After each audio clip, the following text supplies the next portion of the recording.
छोड़ा के मसला ही क्यों सुता पिया मैनू कोई गाल ते दस दूई त्री दिहाड़ है तू तो अंदर भड़िया पिया है अब्बा तबीयत खराब है।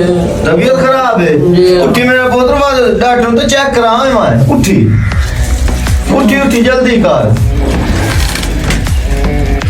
पैसे तो दियो डॉक्टर पेमड़े नहीं। हाँ हाँ एला मेरा पुत्र 500 रुपया वहाँ डॉक्टर चेक कराइए एला वहाँ ये हम चेक करा के हम दबिया जल्दी कर मेरा पुत्र जल्दी कर अल्लाह खैर करे आज तो दम नाल को गा के नहीं लगा दा आवाज गए आंदा तो भी है एक अस्सलाम वालेकुम डॉक्टर साहब। वालेकुम सलाम। डॉक्टर साहब तबीयत बड़ी खराब है। और तबीयत चेक करो ना मेरे।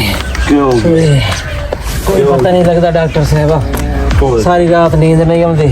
अच्छा ये सुनो मरोड़े अच्छा ये मलोम दा आकड़ वंदा है ते मलोम दा टूटदा है। अच्छा ओए हालियो ओए मैं बड़ा परेशान हूं डॉक्टर साहब। हाँ जबान पान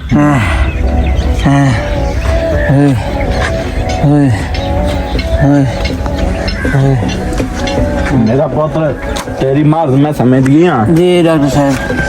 तू शादी करवा। हाँ जी शादी करवा। शादी करवावा जी हाँ अच्छा जी ये शादी करने नाल मैं ठीक हो गई हाँ ठीक हो वैसे प्यो नु आग शादी करी। अब्बा मेरा थाली मनेंदे नहीं चलो आना मान के आख आख मान मैं तो मरना नहीं आख ओए हालियो चौके पैसे सही 500 रुपया है। ओए हेलो से भाई अल्लाह ਤੁਹਾਡਾ भला करे।